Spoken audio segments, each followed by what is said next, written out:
Good morning, everyone. Myself Dinesh Beda, Assistant Professor of Political Science, Dronacharya government college Gurugram.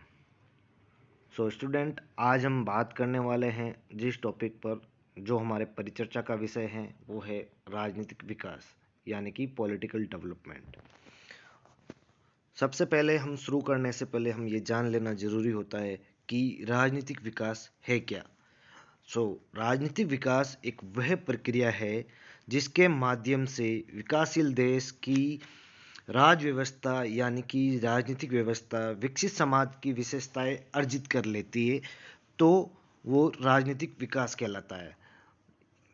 ठीक है, तो राजनीतिक विकास की क्या विशेषता है या ऐसी कौन सी विशेषताएं हैं जो एक विकासशील देश जो प्राप्त कर लेता है तब वो विकसित राष्ट्र बन जाता है। तो उनकी जो विशेषताएं हैं, सबसे पहले है कि लोकतंत्र का विकास, यानी कि वो देश जिनमें सबसे पहले जरूरी है कि लोकतंत्र का विकास हो जाए।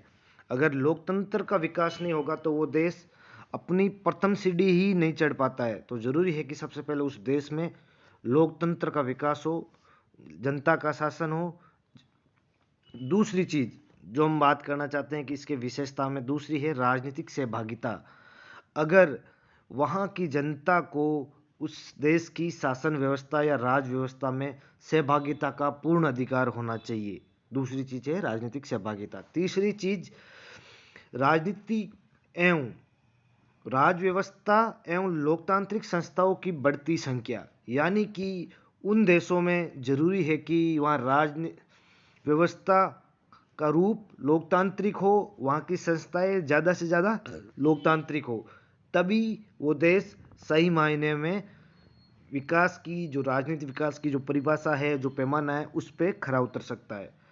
अगली बात हम करें तो वो है जागरूकता में वृद्धि, यानी कि उस देश की जनता अपनी राज व्यवस्था के प्रति जागरूक हो।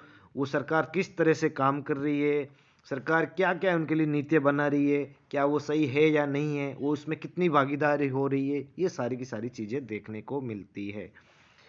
और जो अंतिम बिंदु है, जो है स्वतंत्र संचार के साधन एवं अधिकारों की व्यवस्था, अर्थात हम उसी देश को राजनीतिक विकास की पूर्णतः अवस्था में मान सकते हैं जहां पर वहां की जनता को उनके मूल अधिकार प्राप्त हो।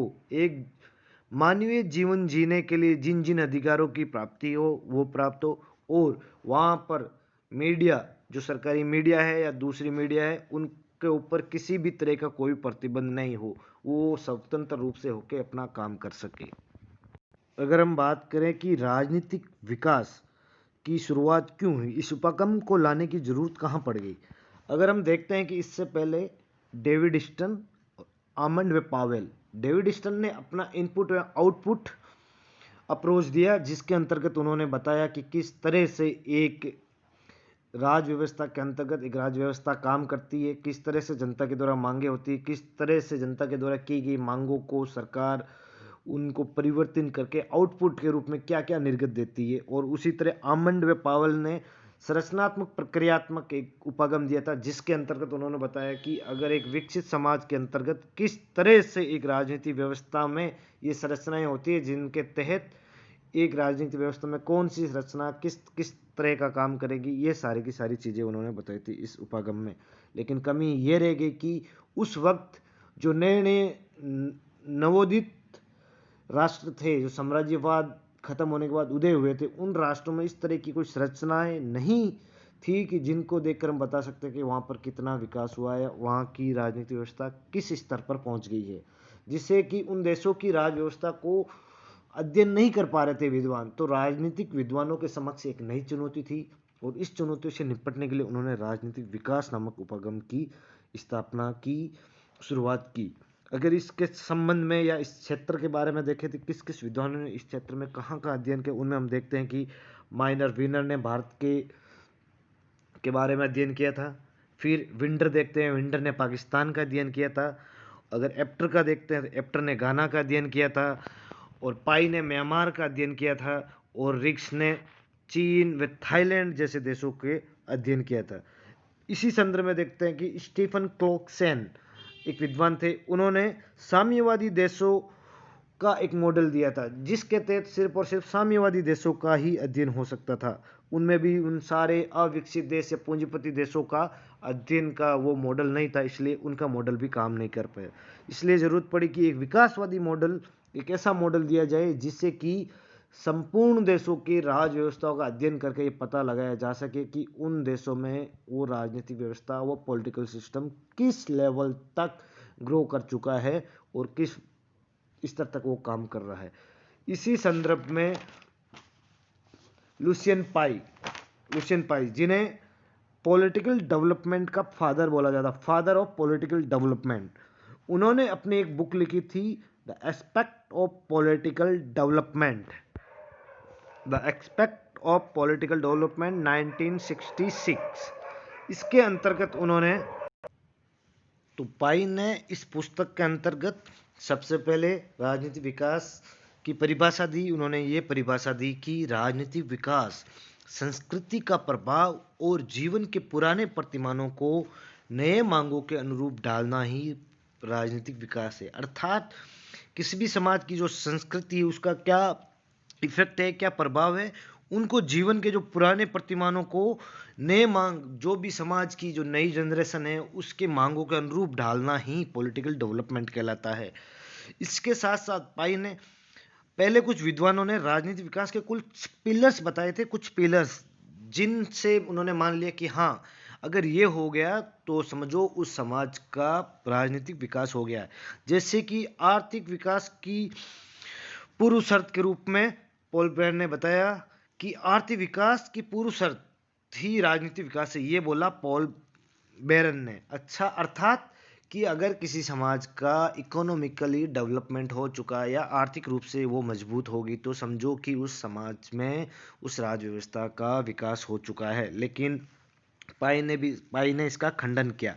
इसके बाद औद्योगिक विकास को राजनीतिक विकास की पूर्व शर्त के रूप में रोस्टोव ने बताया कि अगर किसी समाज के अंतर्गत उद्योग धंधों का, इंडस्ट्री का स्टेबलेशन हो चुका है या उनका स्थापना हो चुकी है तो समझो उस समाज का राजनीतिक विकास हो गया है। लेकिन पाई ने इसका भी खंडन किया।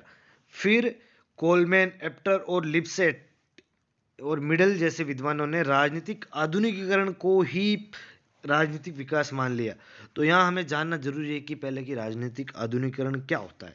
तो राजनीतिक आधुनिकीकरण एक वह प्रक्रिया है जिसके द्वारा कोई समाज परंपरागत मूल्यों और संस्थाओं से आगे बढ़कर आधुनिक युग के अनुरूप, मतलब जिस युग में है उस युग के अनुरूप अपनी जीवन पद्धति को ढाल लेता है या अपना लेता है, वो राजनीतिक आधुनिकीकरण कहलाता है। लेकिन इसको भी पाई ने खंडन किया।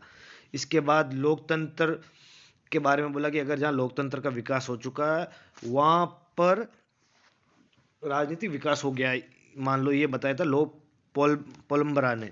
इसके बाद मैक्स वेबर और पार्सन्स ने प्रशासनिक एवं कानूनी विकास को ही राजनीतिक विकास मान लिया। लेकिन इसका भी लुसियन पाई ने पूर्णतः खंडन किया।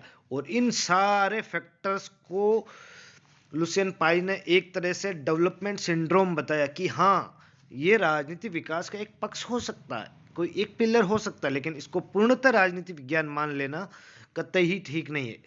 इसके बाद पाई ने अपने 3 पिलर्स बताए पॉलिटिकल डेवलपमेंट के। जो पहला था संपूर्ण जनता के संदर्भ में, जिसमें बोलता समानता यानी इक्वलिटी। दूसरा सरकार के संदर्भ में समता। तीसरा संरचनाओं के संदर्भ में विभेदीकरण। इन तीनों पिलर्स को पाई ने विकास संलक्षण या डेवलपमेंट सिंड्रोम की संज्ञा देते हुए बताया कि पहले तो हमें ये जानना जरूरी है कि समानता का अर्थ क्या होता है।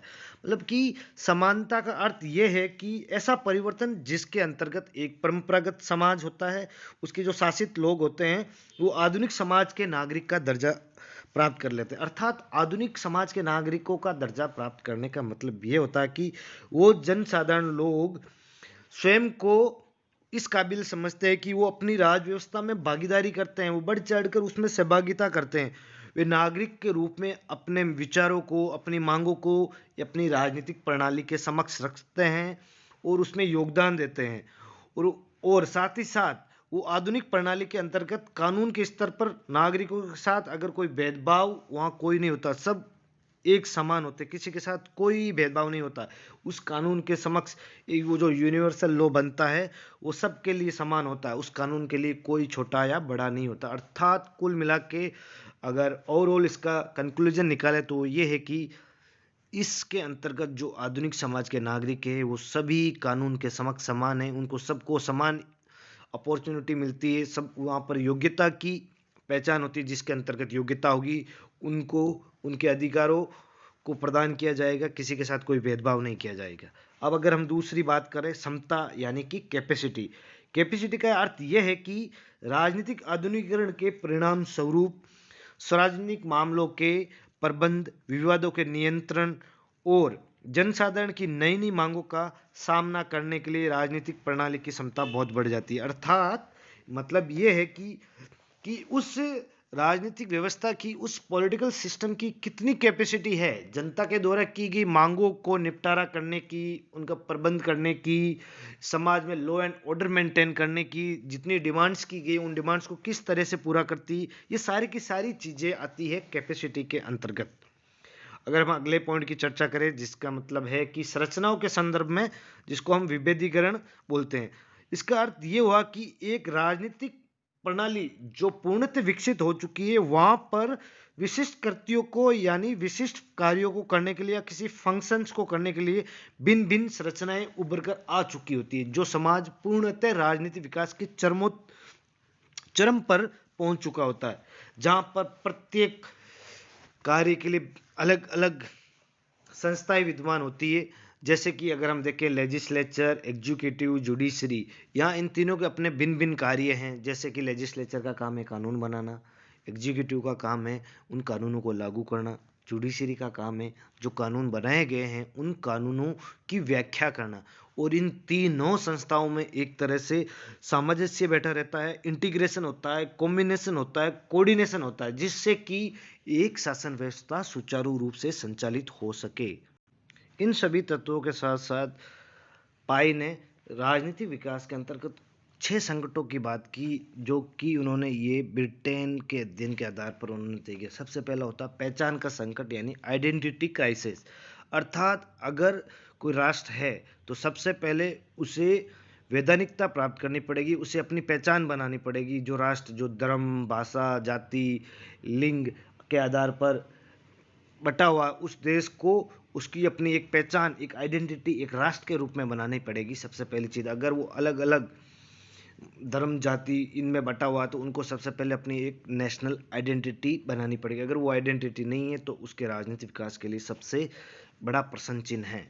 दूसरी चीज़ वैधता का संकट, अर्थात उस राष्ट्र को बनने के बाद उसमें एक वैध यानी एक वैलिड एक केंद्रीय सत्ता होनी बहुत ज़्यादा जरूरी है। अगर वहाँ वैधता नहीं है किसी सरकार को तो वो एक राजनीतिक विकास के रूप में उस राष्ट्र के समक्ष उस शासन व्यवस्था, उस राजनीतिक प्रणाली के ऊपर एक बहुत बड़ा प्रश्न चिन्ह होता है।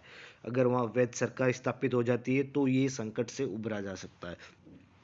तीसरा है प्रविष्टि का संकट, अर्थात प्रविष्टि का संकट यानी कि वहाँ जो भी पॉलिटिकल सिस्टम है, जो भी राजनीतिक प्रणाली है, जैसे कोई लोकतंत्र है तो वो कहाँ किस स्तर तक पहुंचा, क्या वो ग्रास रूट तक पहुंचा है, क्या वो सबसे निचले स्तर तक, ग्रामीण स्तर तक पहुंचा है। तो ये भी एक बहुत बड़ी चीज़ है। अगर ऊपर तक कुछ इलीट क्लास तक ही बनकर रह जाता तो वो भी एक संकट उभर कर आता है एक राजनीतिक व्यवस्था के लिए। चौथी चीज है सहभागिता का संकट।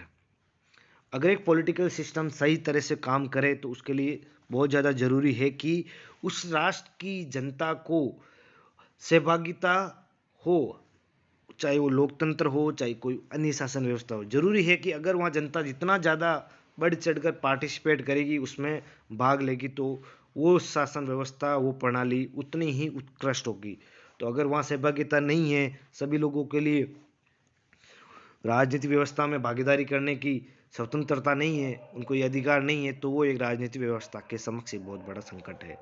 अगर अगली बात करें तो एकीकरण का संकट, अर्थात अब आगे प्रश्न चिन्ह ये आता कि उस राष्ट्र जो कि भिन्न भिन्न जाति, धर्म, लिंग, भाषा आदि के आधार पर अलग अलग बटा हुआ है, तो उस राष्ट्र को एक माला में पिरोकर रखना भी एक बहुत बड़ा कार्य है। तो उसको एक एकीकरण करना पड़ता है उस देश को, उन सभी देशों को एक भिन्न भिन्न मुद्दों, भिन्न भिन्न विचारधाराओं के लोगों को एक मुद्दे पे लाके उनको सहमति करवाना भी एक बहुत बड़ी चुनौती है। अगली बात करते हैं वितरण का संकट, अर्थात एक राजनीतिक व्यवस्था है तो उसको अपने संसाधन है जो उनके पास, उनको वो किस तरह से समाज में वितरित करती है और उसका वितरण करने की किस तरह की क्षमता है। क्या वो सभी उस एरिया में रहने वाली उस एक निश्चित भूभाग में रहने वाली जनता को संतुष्ट कर पाती है, ये भी एक बहुत बड़ी चुनौती होती है एक सरकार के समक्ष। इसके अलावा अमंडव पावल ने भी अपना एक सिद्धांत दिया था, जो उनकी बुक थी comparative politics at developing approach 1996, और एक दूसरी बुक थी पॉलिटिक्स ऑफ डेवलपिंग एरियाज 1960। उन्होंने अपने 3 पिलर्स बताए। जो पहला पिलर था संस्कृति का लोकीकरण या तर्कोन्मुखीकरण, फिर भूमिका का विभिन्नीकरण या उपव्यवस्था स्वायत्तता।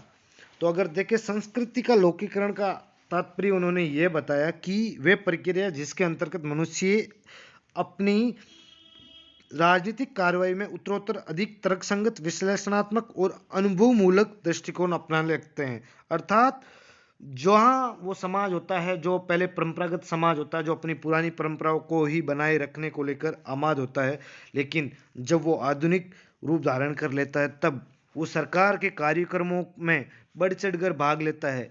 वो सरकार के समक्ष एक अल्टरनेटिव प्रोग्राम्स रखते हैं, वो सरकार की बनाई गई नीतियों का विश्लेषण करते हैं।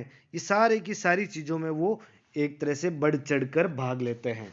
तो यहाँ होता है, यहाँ पे उनका संस्कृति का लोकीकरण जो अमंडव पावल ने बताया है वो एक तरह से पाई के समानता के सिद्धांत से मिलता जुलता दिखता है।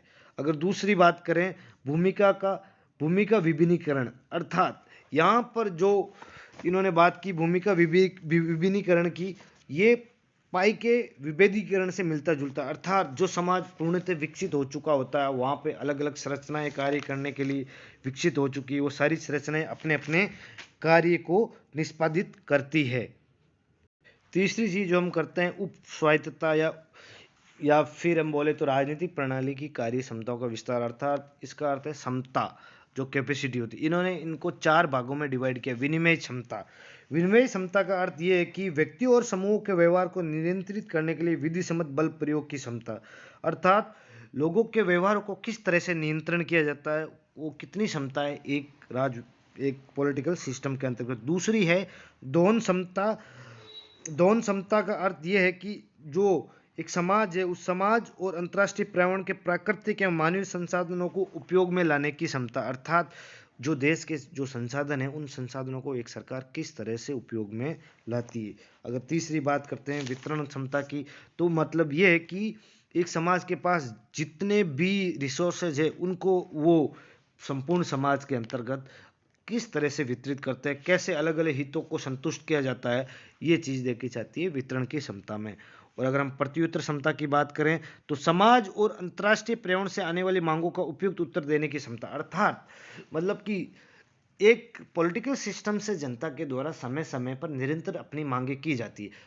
तो उस स्थिति में जब सरकार के समक्ष नई नई मांगे आती तो वो उनको किस तरह से उनका प्रत्युत्तर करती है, किस तरह से उस सिचुएशन को वो डील करती है, ये चीज़ देखी जाती है प्रत्युत्तर क्षमता के अंतर।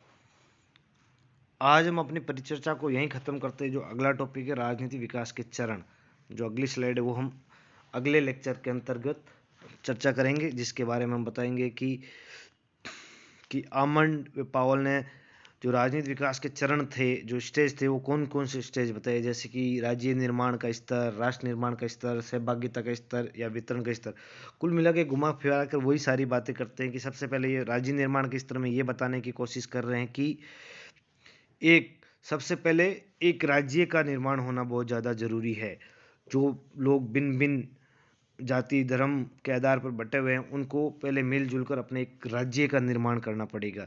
राज्य का निर्माण करने के बाद दूसरी बात आती है राष्ट्र निर्माण का स्तर, अर्थात वो राज्य निर्माण होने के बाद एक वो राष्ट्र बनेगा, उस राष्ट्र के अंतर्गत एक वैध सत्ता, एक वैध सरकार, एक केंद्रीय सत्ता का निर्माण करना, जिससे कि वहाँ राजनीतिक प्रणाली का संचालन हो सके। तीसरी बात सहभागिता का स्तर, अर्थात उस राष्ट्र के अंतर्गत फिर आगे बात आती है कि वो सहभागिता का स्तर किस तरह का है। सब लोगों को क्या राजनीति व्यवस्था में भाग लेने का अधिकार है, उनको मतदान देने का अधिकार है, अपनी मांगे रखने का अधिकार है और सरकार के निर्णयों पर अपनी प्रतिक्रिया देने का अधिकार है। ये चीज़ देखा जाती है सहभागिता के स्तर में। फिर आती है वितरण का स्तर, अर्थात उस राष्ट्र के अंतर्गत जितने भी संसाधन है, जनता के द्वारा जो मांगे की जाती है, उन मांगों को किस तरह से निर्गत के रूप में बनाया जाता है और उनको किस तरह से जनता की मांगों को पूर्ण किया जाता है, ये देखा जाता है वितरण के स्तर पर। तो आज के वीडियो हम यहीं करते समाप्त। Good luck.